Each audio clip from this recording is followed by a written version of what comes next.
주님께서 찾아오신 곳 세 번째 시간으로 나사렛, 이런 제목으로 하나님 말씀 나누도록 하겠습니다. 예수님께서 이 땅에 오시고 30년쯤 되셨을 때 이제 사역을 시작하시면서 세례를 받으시고 성령의 인도하심을 받아서 광야에 가셔서 마귀하고 먼저 싸우시고 승리하셨습니다. 그리고 갈릴리에 가셔서 본격적인 사역을 시작을 하셨습니다. 오늘 본문에 보면은 잠시 나사렛을 찾으셨던 것을 알 수가 있습니다. 여기는 예수님께서 잘하셨기 때문에 예수님을 누구보다도 오래 겪었던 사람들이고 예수님하고 친분이 있는 사람들이죠. 그런데 여러분 생각해 보세요. 저랑 수십 년을 알고 있던 분하고 몇 년 전에 만나거나 최근에 만난 분하고 좀 다르지 않습니까? 근데 오랜 그 관계를 맺고 있던 사람들인데 누구보다도 복을 못 받은 사람들이다. 이게 중요한 거예요. 나사렛을 생각하시면 예수님하고 관계가 굉장히 깊었어요. 굉장히 가까웠어요. 굉장히 잘 알았어요. 근데 복은 하나도 못 받은 사람들. 이걸 보면서 우리가 주의를 할 필요가 있습니다. 우선 나사렛이라는 곳에 대해서 잠깐 생각해 보겠습니다. 이 나사렛이라고 하는 말의 뜻이 있는데 지켜봄, 파수 혹은 파수꾼, 이런 뜻입니다. 이곳은 갈릴리 지방의 한 마을이라고 말씀드렸습니다. 예수님께서 이곳 출신이셔서 나사렛 예수라고 흔히 불려졌습니다. 옛날에는 예수라는 이름도 흔해서 나사렛에서 온 예수다 이렇게 부른 거예요. 거기는 아주 조그만 마을은 아닙니다. 읍이나 도시를 뜻하는 폴리스라고 하는 이름으로 불렸습니다. 아마도 한 2만 명 이상 주민이 살던 곳이라고 생각이 되는데 2000년 전에 그 정도면 꽤 작지 않은 데입니다. 근데 우리는 오늘 말씀에서 우선 예수님에게 규례가 있었다는 사실을 알게 됩니다.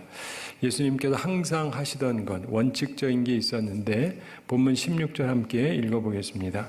예수께서 그 자라나신 곳 나사렛에 이르사 안식일에 늘 하시던 대로 회당에 들어가사 성경을 읽으려고 서심해.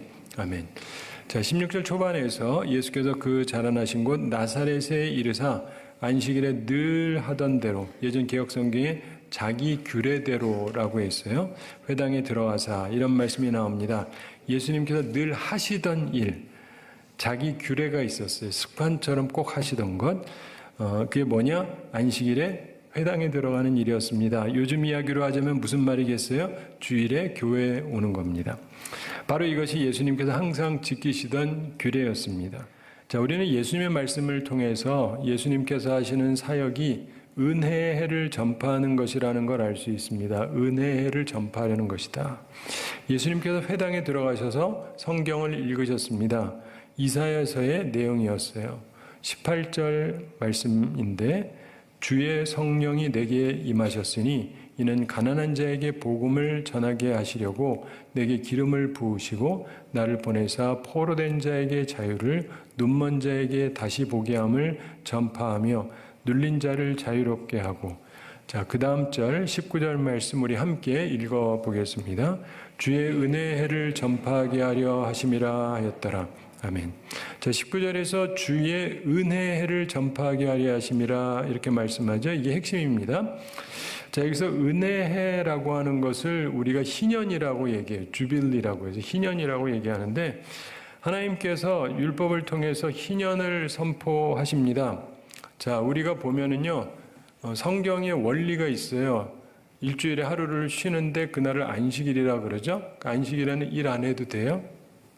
얼마나 좋아요. 일 안 해도 돼요. 그리고 7년이 되면 안식년이 돼요. 안식년이 돼도 일 안 해도 돼요. 근데 이때는 특이한 게 뭐냐면 내가 빚진 것 다 탕감받아요. 그리고 그게 안식년을 7번 하면 77에 49잖아요. 그래가지고 그 해가 되는 다음에 50년째 해를 희년이라고 불러요. 그 희년이 되면 더 커요. 뭐 쉬는 거 뭐 이런 걸 넘어서 탕감 이런 걸 넘어서 땅을 받아요. 땅을. 네. 본래 하나님의 뜻은 하나님의 백성 모든 사람들에게 땅을 다 나눠주는 거예요. 그게 본래 하나님의 계획이에요. 그래서 가나안 땅에 들어가서 우리 모두에게 땅을 주는 거예요. 근데 살다가 보면은요, 세상이 또 그렇게 만만치가 않죠. 빈익빈 부익부 이런 것도 있고 계산 잘하는 사람이 있고 돈 잘 못 버는 사람이 있어요. 그래서 어떤 사람은 잘 돈을 버는데 어떤 사람은 잘 못해가지고 지 것도 팔아먹고 그래요. 그러면 우리 흔히 이런 얘기하죠. 부모 잘못 만나가지고 하나도 나는 없고. 근데 바로 이걸 하나님이 해결하려고 만든 게 희년이에요. 희년이 되면 리세트를 하는 거예요. 전부 원점으로 돌아간다. 이 사람 거를 돌려주는 거지 내 거는 안 뺏기는 거예요. 이게 공산당 얘기가 아니에요. 그래서 본래 자기 몫은 다 있어요. 그런데 다시금 기회가 주어지는 거예요. 이게 하나님의 뜻입니다. 근데 예수님이 오셔가지고 나사렛에서 구약에 있는 말씀을 뽑아서 은혜의 희년 얘기를 하면서 이 얘기를 하시는 거예요. 예수님께서 21절 함께 읽어볼까요? 이에 예수께서 그들에게 말씀하시되 이 글이 오늘 너희 귀에 응하였느니라 하시니. 자, 하나님께서 얘기하셨던 그 희년의 은총이 여러분에게 임했습니다라는 얘기를 하는 거예요. 이게 예수님의 복음의 핵심이에요. 이상적인 것, 저 다음 세상만 얘기하는 것 같은데 아니 그것도 포함되는 거고 이 땅에서 자체가 달라지는 거예요. 본래 주님의 뜻이. 이걸 바른 지식을 꼭 갖고 사시게 되기 바랍니다. 예수님께서 이 말씀을 하시면서 희년을 선포하는데 가난한 자에게 이건 참 은혜가 되는 거예요. 하나님의 율법을 통해서 희년을 선포하시는데 가난한 자에게 이 복음이 좋은 소식입니다. 왜냐하면 없는데 생기니까. 모든 빚은 다 탕감이 되죠. 땅도 생기고 집도 생기고 우리 애들이랑 살 길이 생기는데 기분 나쁠 사람이 누가 있겠어요. 그리고 자유를 잃었던 사람들, 옛날에는 몸종들도 많이 있었거든요. 그런 사람들에게 다시금 자유가 주어지는 거예요. 다 자유가 주어지는 거예요. 그래서 모든 부채는 탕감받고 팔았던 자기 가족의 땅 다 돌려받게 되고 가난한 자에게 복음을 전하는데 이게 왜 가난한 자들이 복음을 받냐면 더 이상 가난하게 살 필요가 없기 때문에 더 이상 가난하게 살 필요 없다. 경제적인 은총을 얻을 수 있는 땅을 받게 되기 때문입니다. 또한 몸으로 담보 잡혔던 사람도 이제 자유를 얻게 돼요. 그래서 포로된 자에게 자유를 눌린 자에게 자유롭게 이런 말씀이 나오는 것입니다. 그래서 하나님의 은혜를 전파하는 것인데 하나님의 은혜는요 관념적으로 있는 게 아니라 실제 하는 거예요. 실제 하는 거. 천국도 실제 하는 거라고요. 그냥 상상의 세계가 아니라 이걸 여러분들이 정확히 이해를 하셔야 됩니다. 누구든지 예수님을 믿는 자에게 해당되는 것인데 그냥 말로만 하는 것이 아니라 가난한 삶이 부유해지는 것, 병든 몸이 치유가 되는 것, 병든 마음이 치유가 되는 것, 남의 속박받던 삶에서 자유를 얻는 것, 이런 것들이 18절에 여러 가지로 나오지만 크게 세 가지로 요약할 수 있는 거예요. 예수님을 믿는 자에게 주어지는 은혜 세 가지입니다. 일단은 이거를 기억을 해 두셔야 됩니다. 첫째가 뭐냐면 좋은 소식이에요. 어떤 소식이요? 좋은 소식. 18절 함께 읽어보겠습니다. 주의 성령이 내게 임하셨으니 이는 가난한 자에게 복음을 전하게 하시려고 내게 기름을 부으시고 나를 보내사 포로된 자에게 자유를 눈먼 자에게 다시 보게 함을 전파하며 눌린 자를 자유롭게 하고 아멘. 18절 초반에서 주의 성령이 내게 임하셨으니 이는 가난한 자에게 복음을 전하게 하시려고 내게 기름을 부으시고 이렇게 말씀하죠. 예수님을 믿는 자에게는 좋은 소식이 주어집니다. 여기 쓰여진 단어는 구약에서는 기쁜 소식 바샤르라 그러고 신약에서는 좋은 소식 유앙겔리온이라는 의미로 쓰여지는데 우리 한글 성경에서는 아름다운 소식 복음이라고 기록되는데 전부 다 같은 맥락입니다. 자, 한 가지 중요한 것은 이것은 가난한 자에게 복음이라고 분명하게 말씀하신다는 사실입니다. 과거에 신학자들은 이것을 항상 영적인 의미로만 해석하려고 했어요. 그러나 20세기 들면서 이것은 문자 그대로 가난한 사람들이라고 하는 해석이 강하게 대두됐습니다. 오늘날에는 보수, 진보 양쪽 다 문자적으로 해석을 배제하지 않습니다. 실제 가난한 사람이란 얘기예요. 또한 소위 기복신앙을 자극한다고 여겨지는 사람들에 대한 비판적인 시각이 있지만 우리는 이게 구약의 배경을 근거로 이 말씀이 있기 때문에 이 말씀을 보면 이건 분명히 실제 경제적으로 좋은 소식이 되는 것입니다. 경제적으로 기쁜 소식이 되는 거예요. 본래 하나님의 뜻은 모든 하나님의 백성에게 땅, 기업이 있는 것입니다. 우리 모든 가정에 소유가 있고 재산이 있어서 잘 살 수 있는 기회가 주어지는 것이 하나님의 뜻입니다. 성경은 그런 세상을 만들라고 젖과 꿀이 흐르는 땅, 약속의 땅 가나안을 주셨던 것입니다. 단지 살다가 보면 또 빈익빈 부익부, 즉 가난한 사람은 더 가난해지고 부자는 더 부해지는 현상이 나타납니다. 바로 이런 것을 바로잡기 위해서 요즘 말로 리셋을 하는 거예요. 다시 원점으로 돌아가도록 희년을 하나님이 허락하시는 것입니다. 예수님의 복음 사역의 핵심은 바로 이거예요. 희년. 이것을 본문에서는 은혜라고 하는 것입니다. 자, 그런데 가난한 사람들에게 결핍된 삶이라는 것은 참으로 사실 괴로운 것입니다. 비참한 과거를 가지고 지금도 암담한 현재고 미래도 어둡고 이런 사람들에게는 아무 소망이 없어요. 근데 구약의 희년처럼 말 그대로 모든 경제적인 빚을 탕감을 받는 것, 그리고 땅을 돌려받아서 새로운 미래를 갖게 되는 것, 이것이 좋은 소식인 것입니다. 예수님께서는 그것을 위해서 이 땅에 오셨던 것입니다. 좋은 소식을 받고 믿고 새로운 기회를 누리며 사시게 되기를 바랍니다. 어떤 분이 사업을 하다가 완전히 망했습니다. 도저히 안 되겠다 싶어서 자살을 하려고 마음을 먹었답니다. 가족회의를 열어서 미안한데 그러면서 자기 자살 결심을 얘기했답니다. 그때 고등학교 2학년이던 딸이 한마디 말을 했는데 그 말이 그를 살렸답니다. 딸이 이렇게 말했대요. 아버지 죽기 전에 한 번만 제가 다니는 교회에 나가봐요.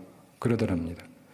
가족들도 만류하고 딸도 간청하고 그래서 뭐 어차피 죽을 건데 조금 늦게 죽어도 상관없으니까 잠시 미루기로 하고 교회를 한번 나가봤습니다. 근데 마침 그날 목사님께서 욥에 관한 설교를 하시더래요. 그러면서 욥이 고난을 당하긴 했는데 그 죄 때문이 아니고 그를 정금같이 쓰시려고 하는 하나님의 선물이었다. 이 말씀을 듣고는 감동을 받았어요.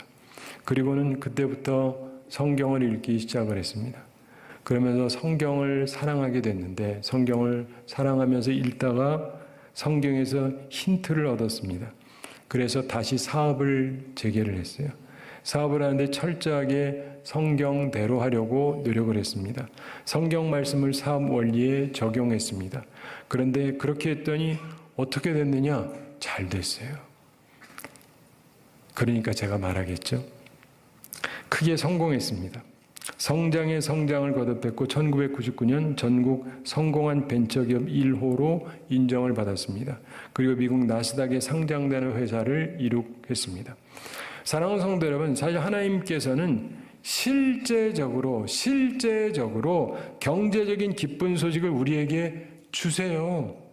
하나님을 섬기는 나라들의 풍요로운 삶도 우리에게 좋은 증거입니다. 하나님께서는 우리의 모든 것을 사랑하세요. 우리의 영혼만 사랑하는 게 아니라 우리의 몸도 사랑하십니다. 따라서 주님께서는 우리의 경제적인 삶에도 관심을 갖고 계십니다. 단지 돈을 사랑하는 것은 배제하세요. 물질이 앞서는 것은 안 되는 거예요. 그러나 하나님께서는 하나님의 자녀들이 경제적 안정을 갖기를 원하십니다. 일용할 양식을 공급해 주기를 원하십니다. 꼭 받아서 누리시게 되기를 바랍니다. 예수님을 믿는 자에게 주어지는 두 번째 은혜는 자유입니다. 자유. 18절 다시 한번 함께 읽어보겠습니다. 주의 성령이 내게 임하셨으니 이는 가난한 자에게 복음을 전하게 하시려고 내게 기름을 부으시고 나를 보내사 포로된 자에게 자유를 눈먼 자에게 다시 보게 함을 전파하며 눌린 자를 자유롭게 하고. 아멘. 18절 중반에서 나를 보내사 포로된 자에게 자유를 이렇게 말씀하죠. 18절 후반에서 눌린 자를 자유롭게 하고 이렇게 말씀합니다. 두 가지가 전부 다 자유에 관한 말씀이잖아요. 하나님께서는 우리에게 자유함을 주시는데 죄에 대해서도 그렇죠. 누구든지 그리스도 예수 안에 있는 자에게는 결코 정죄함이 없다 이런 말씀도 있고 우리의 삶 속에서 내가 잘못했다면 죄를 깨닫고 뉘우치고 회개하고 과거의 구습을 버리고 이제 예수님을 믿고 전적으로 의지하고 따라가면 예수 그리스도 안에서 구속의 은혜를 입게 됩니다. 모든 값이 치러지기 때문에. 그리고 예수님과 결혼 관계가 되면 모든 내 빚이 청산이 되는 거예요.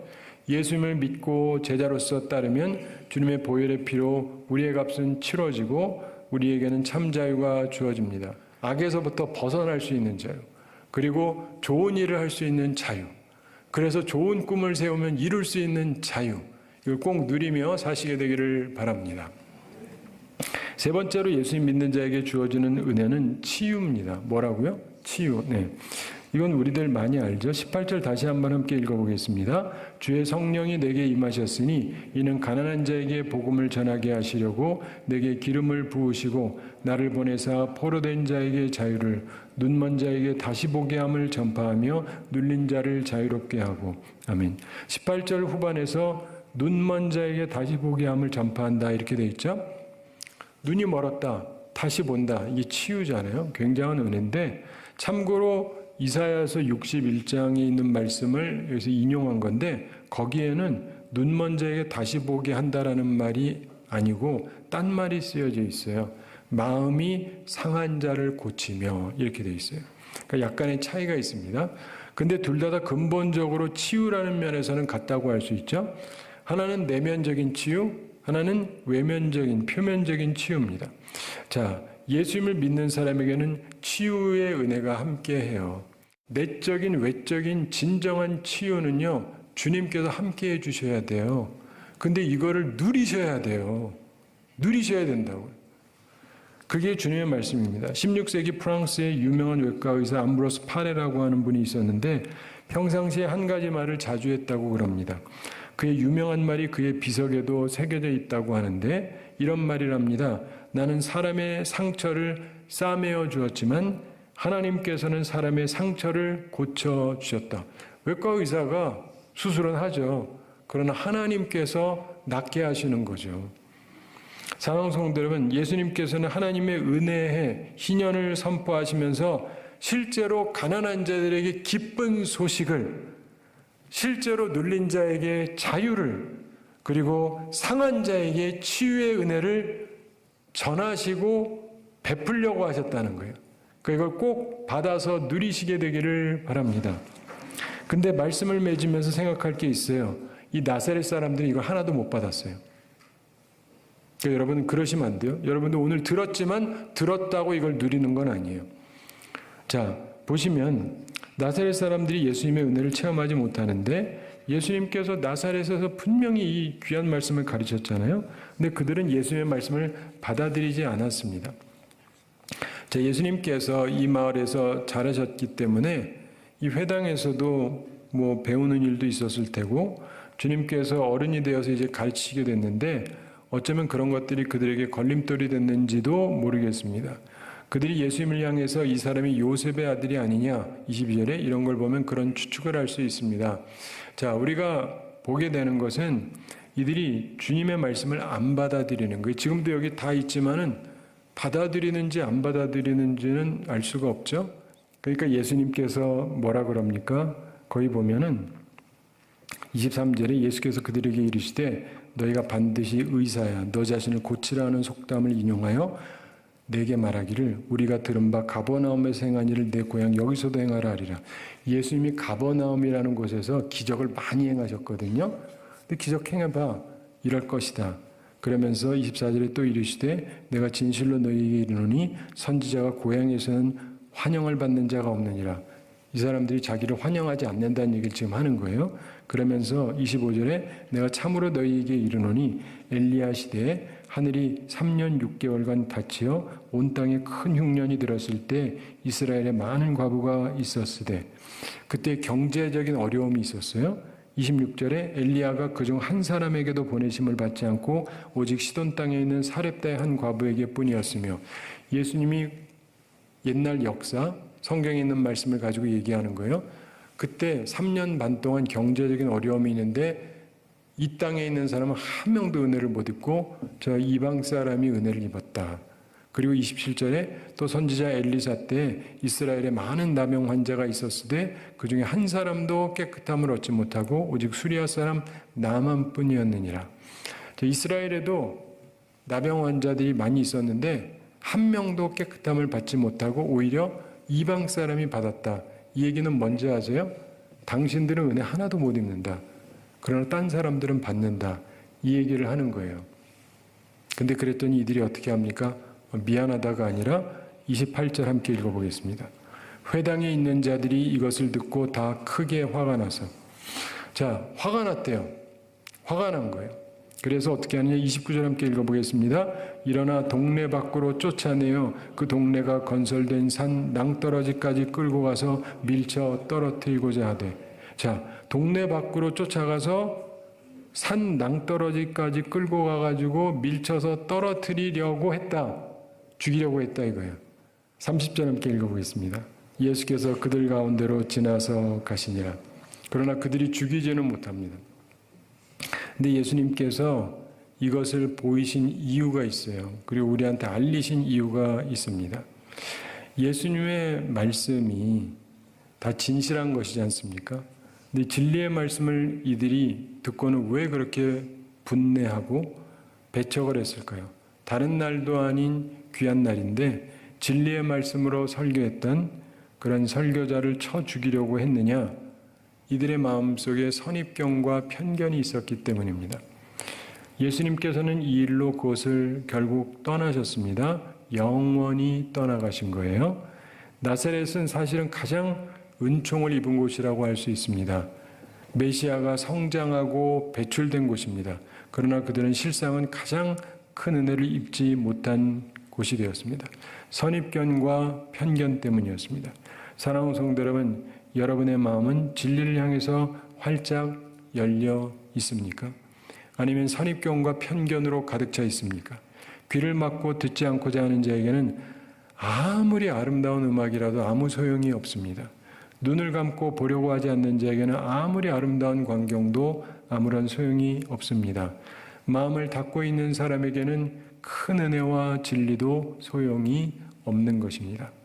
우리는 나사렛을 생각하면서 편견으로 가득 찬 사람들을 떠올리게 됩니다. 사랑하는 성도 여러분, 편견을 버려야 됩니다. 그래야 은혜가 임하는 것입니다. 오늘도 여러분들이 말씀을 받았습니다. 그 말씀을 여러분들이 받을 거냐 말 거냐 여러분에게 달린 거예요. 안 받으면 그걸로 끝이죠. 받으셔야 돼요. 그리고 그걸로 꼭 열매를 맺으시게 되기 바랍니다. 한 가지 이야기 말씀드리면서 오늘 말씀을 마치겠습니다. 성악계에 아주 유명한 사람 중에 하나가 까루소라고 하는 사람이 있어요. 테너인데 이 사람은 드라마틱한 소리를 내요. 그러니까 무슨 말이냐면 보통 바리톤이나 베이스가 소리가 굵고 테너는 좀 얇은 소리가 나죠. 근데 이 사람은 그냥 바리톤 같은데 그냥 이걸로 올라가는 거예요. 그러니까 완전히 드라마틱하게 소리가 납니다. 소리가 엄청 컸어요. 근데 이 사람이 젊은 시절에 자기 고향에서 한번 노래를 부르다가 쫓겨났어요. 왜 쫓겨났는지 아세요? 시끄럽다! 너무 크다, 이게 너무 크다. 시끄러워. 그래가지고 뭐 노래를 저렇게 시끄럽게 부르냐 해가지고 쫓겨났어요. 이 사람이 나중에 세계적인 사람이 됐죠. 테너 중에서 역사상 최고로 꼽히는 사람 중에 하나예요. 근데 진짜 노래를 들어보면 보통 사람은 아니에요. 저도 테너인데 그런 거는 흉내도 낼 수가 없어요. 근데 그 사람이 유명해지니까 곳곳에서 오라 그러잖아요. 그래서 오라 그러는데 그 사람이 절대 안 간 데가 있어요. 어디겠어요? 고향. 거기서 옛날에 자기한테 시끄럽다 그래가지고 그것 때문에 평생 안 갔다 그래요. 그 다음엔 그렇게 모시고 싶어도 안 왔다는 거예요. 사랑하는 성도 여러분, 편견에 사로잡혀 살지 마세요. 좀 열린 사람들이 되시기 바랍니다. 나사렛 사람 같이 살지 마세요. 그들은 누구보다 은혜를 입었지만 좋은 게 좋은 줄을 몰랐던 사람들이에요. 그런 사람으로 살지 말고 하나님 앞에서 온전한 선택을 하고 온전한 깨달음을 갖고 살아서 하나님께서 주시려고 하시는 희년의 기쁨, 이걸 꼭 누리면서 살아가는 우리 모두가 되기를 우리 주님의 이름으로 축원합니다.